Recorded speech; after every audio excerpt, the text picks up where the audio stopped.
Hello दोस्तों, मैं Sunil Sutar, junior account assistant in Indian railway. आप सभी का अपने यूट्यूब चैनल एसएस क्लासेस पे स्वागत करता हूं। तो दोस्तों, आज अपने आरआरबी एएलपी टेक्नीशियन का 2018 का कौन सी शिफ्ट 14 अगस्त की थर्ड शिफ्ट अपने आज पढ़ेंगे। ठीक है, इससे पहले 9, 10 अगस्त का आपने पढ़ लिया और 13 का आपने पढ़ लिया। ठीक है, और 14 अगस्त की 2 शिफ्ट अपने पढ़ ली है। अब थर्ड शिफ्ट अपने करने जा रहे हैं। ठीक है दोस्तों, तो आपकी तैयारी अच्छी चल रही होगी। आप बढ़िया तरीके से प्रैक्टिस किया करो जो भी मैटर आपको करवाया जाए। ठीक है, ताकि आपकी तैयारी इतनी अच्छी हो जाए कि आप पेपर में जाओ तो आपको सोचना ना पड़े कि ये सवाल मेरे से कैसे होगा या नया कैसे सवाल आ गया। ठीक है, तो आप पेपर लगाते जाओगे, प्रीवियस ईयर लगाओगे, जैसे जैसे साथ प्रैक्टिस करते जाओगे मेरे साथ, तो आपको सवालों में दिक्कत नहीं आएगी। ठीक है दोस्तों, तो मैथ्स में आपको मैं एक्सपर्ट बना दूंगा। एक्सपर्ट का मतलब ये है कि जो सवाल आएंगे आप कर लोगे।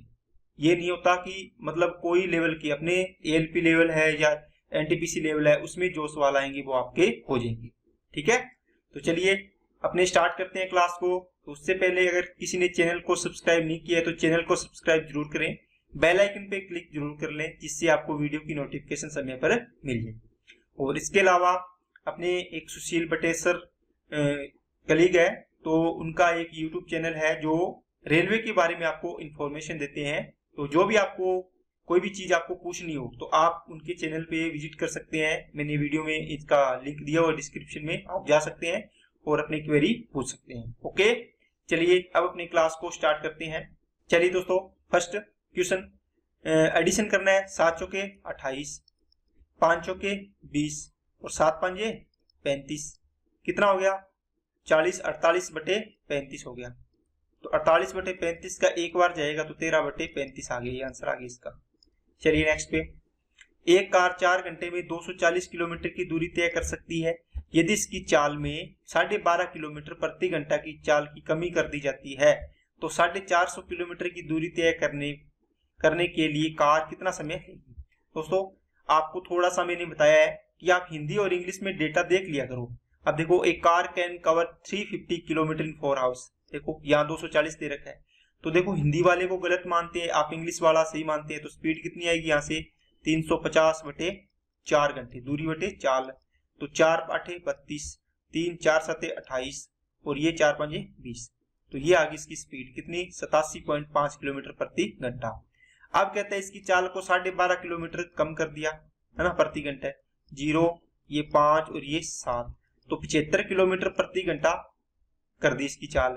तो अब 450 किलोमीटर की दूरी है, 450 किलोमीटर की दूरी 75 की चाल से, तो टाइम कितना आएगा? दूरी बटे चाल। 15 5 75, 15 3 45, 5 से काटा 6, तो 6 घंटे आएगा। ये आंसर आ गया इसका। चलिए नेक्स्ट पे, डीआई का सवाल। दोस्तों पहले भी आया एक सवाल ऐसा। देखो इसमें दिया हुआ दोस्तों, आपको थोड़ा सा ना ध्यान से समझना। कैसे आप इसको पूरा बनाने की बजाय आराम से कर सकते हैं। कैसे? वर्ग बी में दोनों परीक्षाओं अर्धवार्षिक और वार्षिक में कम से कम एक में उत्तीर्ण होने वाले विद्यार्थियों का प्रतिशत क्या है। देखो दोस्तों, जैसे मान लो एक तो है हाफ ईयरली, HY लिख लो मैं, एक है फाइनल ईयर। ठीक है, इसके अंदर देखना होता है कि स्टूडेंट या तो पहली परीक्षा में पास है, दूसरी में भी पास है। कंडीशन एक बन गई। दूसरी कंडीशन, वो पहली में पास है, दूसरी में फेल हो गया। तीसरी कंडीशन, पहले में फेल तो दूसरे में पास। चौथी कंडीशन, पहले में भी फेल और इसमें भी फेल। अब बताओ, इसने बोला है कि ये कंडीशन नहीं लेनी है आपको। क्यों? देखो, वर्ग बी में दोनों परीक्षाओं में से कम एक में पास होना चाहिए। देखो, कम से कम एक में पास हो, इसका मतलब हुआ कि एक में पास हो सकता है, दोनों में पास हो सकता है। दो ही परीक्षा है ना, एक में पास हो सकता है, दोनों में पास हो सकता है। तो ये नहीं लेनी कि किसी में भी पास ना हो, तो ये छोड़ देनी है आपको। अब इसमें जो डेटा दिया देखो, पहला कौन सा? अर्धवार्षिक परीक्षा में अनुत्तीर्ण। देखो पहले में फेल है, अर्धवार्षिक में। इसमें कौन सी कंडीशन? ये लगी है, इसमें फेल है, इसमें पास है ना। अर्धवार्षिक में फेल तो ये ले लेने 14, अर्धवार्षिक में उत्तीर्ण लेकिन इसमें फेल तो ये ले लेने 14 और 6 20। ठीक है, और क्या है? दोनों परीक्षाओं में उत्तीर्ण, तो 64 ये ले लेने हैं। 64 और 20 वो हो गए, तो 94 आपका आंसर आ जाएगा। आपको ओनली ये छोड़ने, दोनों परीक्षाओं में फेल है, ये देखो ये। ठीक है दोस्तों, चलिए नेक्स्ट पे, शिव ने एक कमीज को 8% हानि पर 184 में बेचा, इसका मतलब 92% की वैल्यू कितनी होगी दोस्तों? 180। और आपको 5% लाभ कमाना है, आपको कितने परसेंट की वैल्यू चाहिए? 105 की। तो 184 डिवाइड बाई कितनी आएगी दोस्तों? 92 इंटू में 105। तो ये कितना आएगा? 4 पे जाएगा क्या? 23 चौके 92 और 23 से 23 साते 184 होता है, 23 8 184। तो 4 दूनी 8, 105 दुए 210 आंसर आ जाएगा। चलिए नेक्स्ट पे, समबाहु त्रिभुज ABC की भुजा 6 सेंटीमीटर है दोस्तों। एक क्या है? समबाहु त्रिभुज है, ठीक है। इसकी ये भी 6, ये भी 6 और ये भी 6 होगी। प्रत्येक कोण कितने डिग्री का होगा दोस्तों? समबाहु त्रिभुज का 60 डिग्री का, सॉरी, ठीक है। यदि 1 सेंटीमीटर त्रिज्या वाले एक वृत्त त्रिभुज के भीतर किनारों के साथ बना हुआ है तो वृत्त के केंद्र का बिंदु खालिस्तान की भुजा वाला एक समबाहु त्रिभुज बनाएगा। देखो क्या बोलता है, एक समबाहु त्रिभुज है, ये कहता है इसके जो भी किनारे है ना, यहाँ पर एक एक क्या बना हुआ है? एक वृत्त बना हुआ है 1 सेंटीमीटर त्रिज्या वाला, तीनों किनारों पर, है ना। तो ये इसका केंद्र हो गया, ये इसका केंद्र हो गया और ये इसका केंद्र हो गया। अब देखो दोस्तों, इन तीनों को मिलाओगे इनको तो आपस में, तो ये क्या बनेगा? ये भी एक समबाहु त्रिभुज बन जाएगा, ठीक है। तो वृत्त के केंद्र का भुजा वाला एक समबाहु त्रिभुज होगा। तो इसकी भुजा बतानी है आपको, ये कितने सेंटीमीटर की होगी भुजा इसकी, जो अंदर त्रिभुज बना रहे हैं। तो देखो दोस्तों, आसानी से आप इसको कर लोगे। कैसे? इसमें देखो, आपको ये 1 सेंटीमीटर है और ये भी 1 सेंटीमीटर है। इसकी त्रिज्या कितने सेंटीमीटर का दिया हुआ? 1 सेंटीमीटर का। ये कोण इसको इससे मिलाओ, मिला दिया। अब ये इससे मिलाओगे, ये 90 डिग्री कोण बनेगा यहाँ पे। इसको मैं अलग लिख रहा हूं दोस्तों। देखो यहाँ पर आप क्या करोगे, जो इस प्रकार ये ट्राइंगल बन जाएगा आपका, कितना, सॉरी, ये ट्राइंगल बनेगा आपका, ये 30 डिग्री का कोण हो जाएगा। क्यों दोस्तों? देखो ये पूरा 60 डिग्री का था, पूरा इस प्रकार ये पूरा ये ट्राइंगल था एक 60 डिग्री कोण का, समबाहु त्रिभुज था ना। इसमें आपने देखो यहाँ पर एक ट्राइंगल वो बना दिया, वृत्त, तो यहाँ पर आपने इसको मिलाया, है ना। तो ये इधर वाला भी आधा हो जाएगा, इधर वाला भी आधा हो जाएगा ना। तो ये 30 इधर वाला, 30 इधर वाला, तो ये मैंने इधर वाला छोड़ दिया, ये ले लिया इस वाला 30। ये 90 डिग्री, क्योंकि किसी भी वृत्त पर अपने सीधा ये देखो त्रिज्या को वृत्त पर मिलाते हैं तो ये 90 डिग्री कोण बनाती है। तो यहाँ 90 डिग्री बन गया इस पर। तो ये 30, ये 90, तो ये कितना बचेगा? 60। अब देखो इसकी त्रिज्या कितनी है दोस्तों वृत्त की? ये त्रिज्या है, देखो ये मिलाया आपने यहाँ पर, ये 1 है, ये 1 है। तो 30 के सामने वाली भुजा का डबल तो ये होता है। तो ये कितनी होती है? √3 होती है। होती है कि नहीं होती? आपको रूल बताया 30 60 का, ठीक है। चलिए अब ये √3 आ गई दोस्तों, तो ये कितनी आएगी? इधर भी ये भी √3 आ गई, आगे कि नहीं आ गई? अब देखो आपको यहां से यहां तक इसकी लंबाई निकाल लो, क्योंकि समबाहु त्रिभुज है, तीनों भुजाएं सेम होगी। ये निकाल लो, इसकी निकाल लो, ये चाहिए आपको। तो पूरी 6 है, 6 में से √3 ये और √3 ये माइनस कर दो, तो 6 - 2 √3 इसका आंसर आ जाएगा। क्या बात समझ में आई क्या? देखो एक बार मैं आपको और कंफर्म करता हूं, इसको ध्यान से समझाता हूं। देखिए ये क्या है दोस्तों? त्रिभुज है, ठीक है। यहां पर आपको क्या हुआ? एक वृत्त बना दिया, यहां भी बना दिया आपके, और यहां भी बना दिया। इनके तीनों को केंद्रों को मिला दिया, ठीक है। और तीनों को केंद्रों को मिलाने से क्या बना दोस्तों? 1 सेंटीमीटर का ये वृत्त दिया हुआ इसने, 1 सेंटीमीटर दिया ना, ये रहा 1 सेंटीमीटर। अब इसने क्या किया, यहां से यहां मिलाओगे आप, ये सही बनेगा, तो यहां पर ये 90 डिग्री कोण बनेगा ना। अब देखो इसको इससे मिलाओगे तो ये 30 डिग्री, 60 है पूरा, तो ये 30 डिग्री हो जाएगा, 30 हो गया, तो ये कितना बचेगा? 60। अब ये 1 सेंटीमीटर है, 30 के सामने वाली भुजा 1 है, तो 60 के सामने वाली भुजा √3 हो जाएगी। इसका मतलब ये इतनी दूरी कितनी आ गई? √3 आ गई। इसी प्रकार सेम कॉन्सेप्ट यहां लगेगा, तो ये दूरी कितनी आ जाएगी? √3 आ जाएगी। पूरी 6 है, 6 में से √3 ये माइनस कर दो, तो ये अंदर वाली ये बच जाएगी आपको, कुछ बात इतनी। और यही तो इसकी भुजा, ये देखो, और ये समबाहु त्रिभुज, तीनों भुजाएं सेम होगी, तो 6 - 2 √3 इसका आंसर आ जाएगा।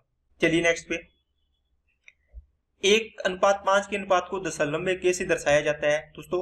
दशमलव का मतलब 1/5, इसको पॉइंट में डिवाइड कर दो तो 2.2 आ जाएगा, इसका आंसर आ गया। चलिए नेक्स्ट पे, दी गई तालिका में कक्षा 10 के अनुभाग ए और ब की मध्यावधि और सत्रांत परीक्षा में भाग लेने वाले छात्रों के अंकों का विवरण है। अनुभाग ए में कम से कम एक परीक्षा में पास होने वाले विद्यार्थियों की संख्या का प्रतिशत। देखो दोस्तों ये भाग ए है, इसका तो कोई मतलब नहीं है, कहता है कि कम से कम एक, तो आपने अभी निकाला कम से कम एक वाले कितने थे, 64, 70 और ये 94 थे टोटल।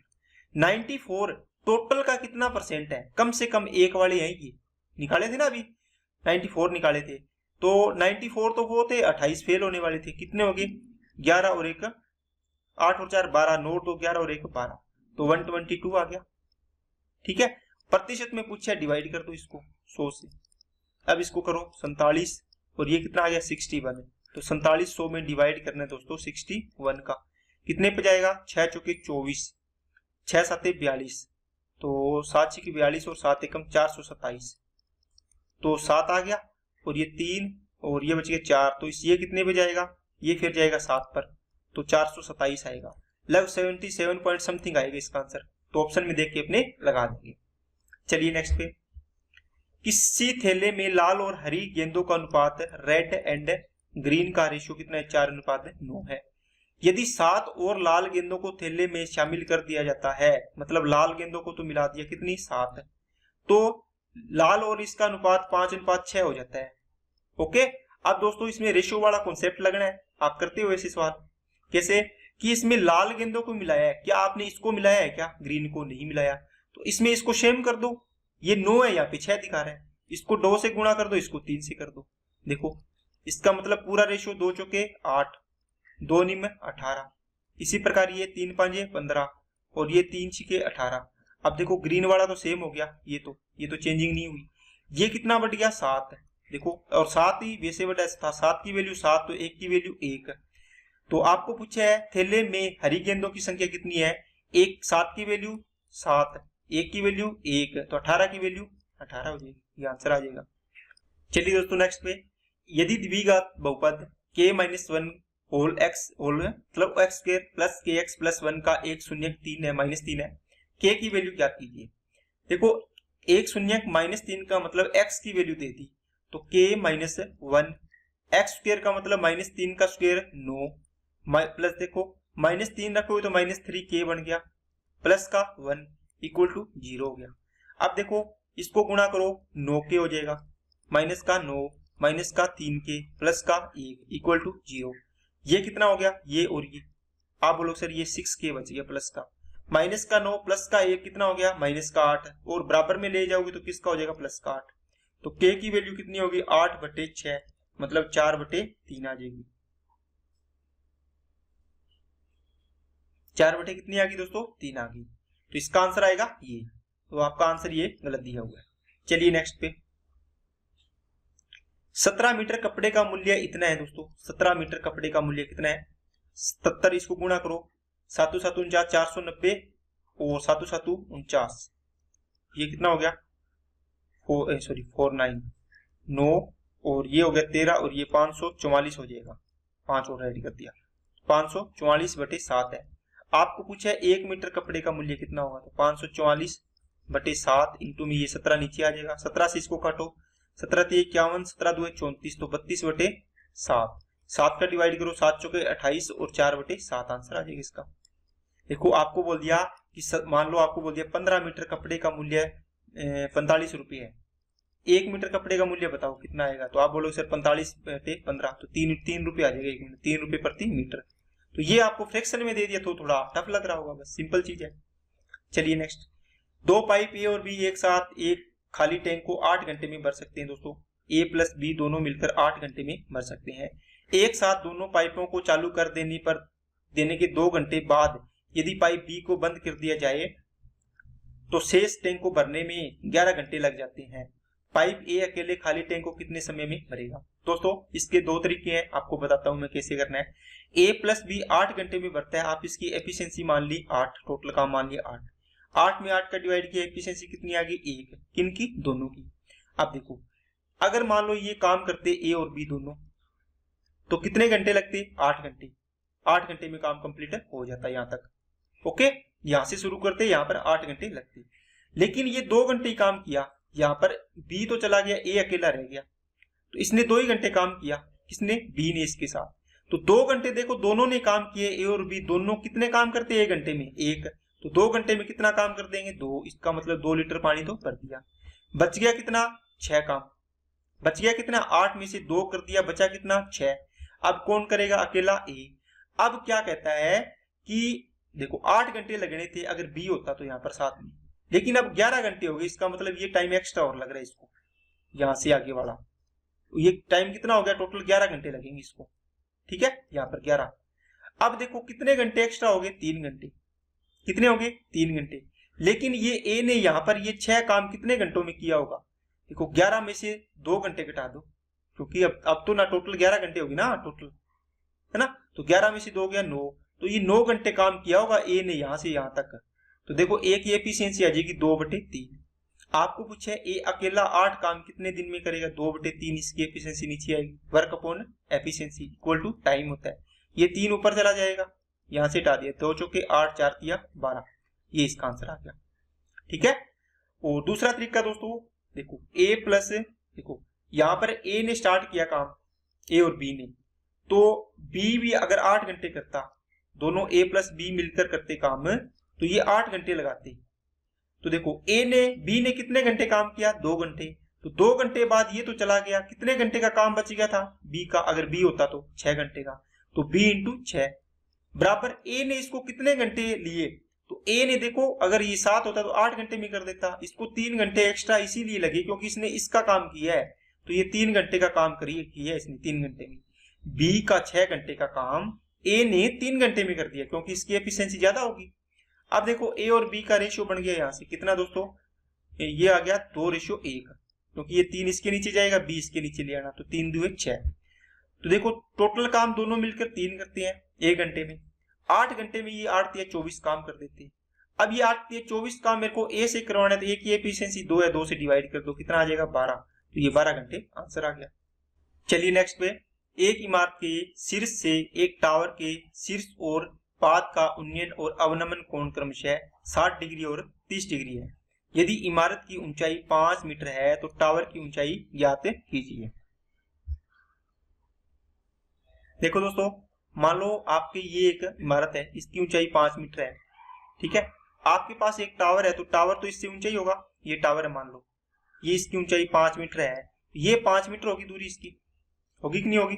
इसको मैं एक बार रफ कर रहा हूं यहाँ पे, देखो ये कहता है कि इमारत के शीर्ष से ये टावर के शीर्ष का उन्नयन कोण कितना है, 60 डिग्री है। तो इसके पाद का मतलब इसका अवनमन कोण कितना है, ये 30 डिग्री होगा। ओके, ये 30 है तो ये 90 डिग्री का है, तो ये 60 बचेगा। अब इसी प्रकार देखो ये कितने डिग्री आएगा, 60 डिग्री आएगा, तो ये कितने डिग्री आएगा, 30 डिग्री आएगा। देखो ये 90 डिग्री हो गया, तो 2 ट्राइंगल बने, एक ये बना है, ये बना है। आप देखो 30 के सामने वाली भुजा मान लो 1 रेशियो है, तो ये कितने रेशियो होगी, √3। अरे कोई भी ट्राइंगल है इसके अंदर ये 30 डिग्री है और ये 60 डिग्री है, 30 के सामने वाली भुजा 1 है, तो ये 60 के सामने वाली भुजा कितनी होगी, √3 होगी, और ये 2 होती है, आपको बताया रेशियो। 30 के सामने वाली भुजा 1 है तो 60 के सामने वाली भुजा इसका √3 होगी। अब देखो इस ट्राइंगल में आ जाओ, इसको भूल जाओ। देखो यहाँ पे देखो 30 के सामने वाली भुजा √3 है, तो ये कितनी होती है, इसका √3 होती है। जब 1 होती है तब √3 होती है, तो इसका 1 का √3 गुना है ना, तो ये √3 गुना हो जाएगी, तो ये कितनी हो जाएगी, 3 हो जाएगी। 3 आ गई ना, देखो रेशियो में, ये 1 रेशियो थी, ये 3 रेशियो है। यहाँ पे देखो 1 रेशियो की वैल्यू कितनी है, 5 है, तो 3 रेशियो की वैल्यू कितनी आ जाएगी, 15 मीटर, और 15 और 5 ये होगी, तो कितनी होगी टोटल, 20 मीटर आंसर आ गया इसका। समझ में आई क्या बात है। देखो दोस्तों यहाँ पे जो मैंने ये चीज की है आपको दोबारा बताता हूं। देखिए आपको यहां पर मान लो x है, तो ये इसका √3 गुना होगा, तो √3x हो जाएगा। अब ये देखो इस ट्राइंगल में देखोगे आप, इस ट्राइंगल में ये देखो 30 के सामने वाली भुजा √3x है, तो इसका 60 के सामने वाली भुजा क्या होती है, इसका √3 गुना होती है, तो √3x का √3 गुना कर दो, ये देखो इसका इतना गुना, तो ये कितना बन जाएगा, 3x। x की वैल्यू 5 मीटर थी, तो 3x की 15 मीटर हो जाएगी, 5 थी 15। यही तो चीज मैंने रेशियो में बताई आपको। चलिए दोस्तों नेक्स्ट पे, किशन ने एक निश्चित गति से 120 किलोमीटर की दूरी की यात्रा साइकिल से की।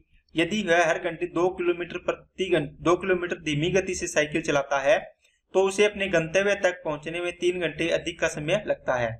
किशन ने वास्तव में साइकिल कितने किलोमीटर प्रति घंटा की गति से चलाई। दोस्तों इसकी स्पीड पूछे, एक्चुअल स्पीड क्या थी। देखो 120 किलोमीटर की दूरी है, 120 किलोमीटर की दूरी है, ये s की स्पीड से जा रहा है, मान लो s फॉर स्पीड, ना।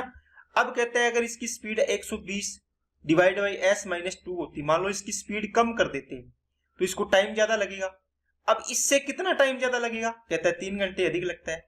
मतलब जितना टाइम यहां लग रहा था इसमें 3 घंटे ऐड करेंगे वो इसके बराबर हो जाएगा। 3 घंटे ऐड करेंगे तो इसके बराबर हो जाएगा। समझ में आई बात। अब इसको इधर ले आओ, देखो जैसे 120 divide by s minus 2 minus का 120 डिवाइड s इक्वल टू 3। ठीक है, इसको इधर ले गया तो आपने इस प्रकार लिख लिया। अब आप क्या करो दोस्तों, इसको द्विघात समीकरण बनाने की बजाय आप इसमें वैल्यू पुट कर लो। जैसे 12 रखोगे तो 12 माइनस 2 10 आएगा, तो 120 बटे 10 12 आएगा, माइनस 120 बटे कितना 12 10 आएगा, बराबर कितना आ गया 2। यहाँ तो 3 आ रहा है तो ये तो आंसर नहीं होगा। 10 रख के देखो, 120 बटे 10 माइनस 2 8 आएगा, तो कितना आएगा 120 में 8 का डिवाइड किया 15 आ गया, माइनस 120 में फिर s की वैल्यू कितनी मानी आपने 10, तो 10 का मान रखो 12 आएगा।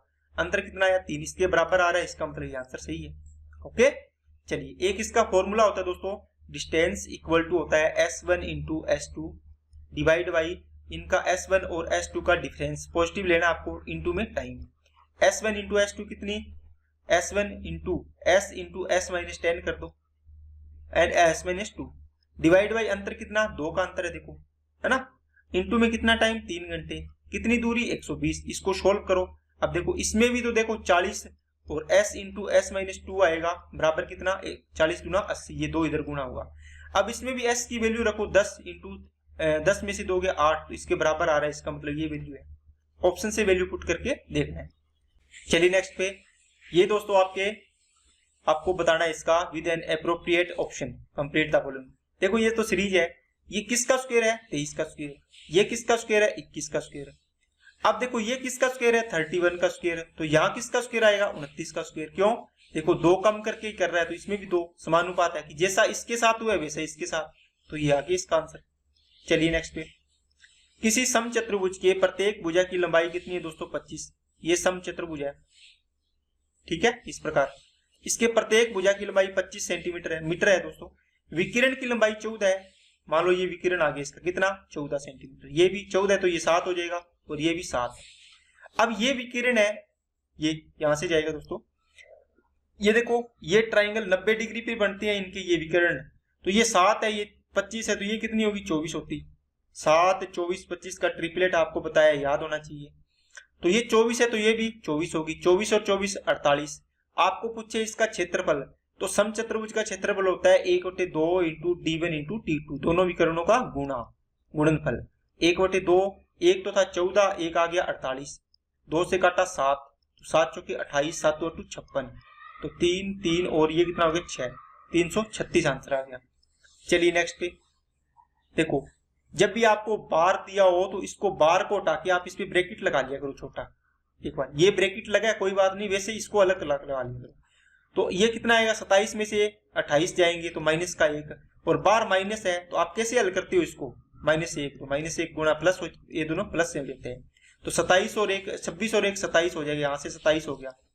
अब देखो 25 में से ये 27 जाएंगे माइनस के, तो माइनस का 2 बचेगा, यहाँ से माइनस के 2 और 24, तो माइनस माइनस प्लस हो जाएगा, तो 24 और 2 26 हो गए, और 23 में से 26 आएंगे तो -3 आएगा, इसका आंसर ये गलत है। ठीक है, चलिए नेक्स्ट पे, ये कितना आएगा 3 और 2 5, 5 और 3 8, 8 में से गया 7, तो माइनस के 7 बचे हैं, यहाँ से माइनस का 7, तो 5 और 4 9, 9 में से -7, 2 बचेंगे प्लस के, तो 1/2 इंटू 2, तो 1 कट गया, 25 में से गया 24 आंसर आ जाएगा इसका। चलिए नेक्स्ट पे, इनमें से क्या करना पड़ेगा दोस्तों, कॉमन लो। tan स्क्वायर थीटा आपने कॉमन लिया, तो यहाँ क्या बचेगा tan स्क्वायर थीटा प्लस का 1 इक्वल टू 2 है। यहां से tan स्क्वायर थीटा इंटू में 1 प्लस tan स्क्वायर थीटा या tan स्क्वायर थीटा प्लस 1 होता है sec स्क्वायर थीटा, ये फॉर्मूला होता है दोस्तों, इक्वल टू 2। अब देखो यहां से आप कॉमन लो sec स्क्वायर थीटा, तो sec स्क्वायर थीटा माइनस का 1 इक्वल टू में आपको बताना है क्या आएगा। अब देखो 1 प्लस tan स्क्वायर थीटा बराबर होता है दोस्तों sec स्क्वायर थीटा, ये फॉर्मूला होता है, इसी में लगाया मैंने, ये देखो ये चीज है ना, इसकी जगह ये रख दिया मैंने, ये रहा। अब देखो सेक स्क्वायर थीटा ये एक इधर ले गया, ये यहां से मैं रफ कर देता हूं, ये क्या ले गया यहाँ माइनस एक कर दिया, इधर प्लस था तो इधर माइनस। अब इसकी वैल्यू कितनी आएगी टेन स्क्वायर थीटा, तो sec square theta into tan square theta. अब बताओ इसका वैल्यू कितनी है, ये था गुणा में आगे पीछे होने का कोई फर्क थोड़ी पड़ता है, ये 2 है तो ये 2 आ गया आंसर इसका, तो आंसर आ गया 2।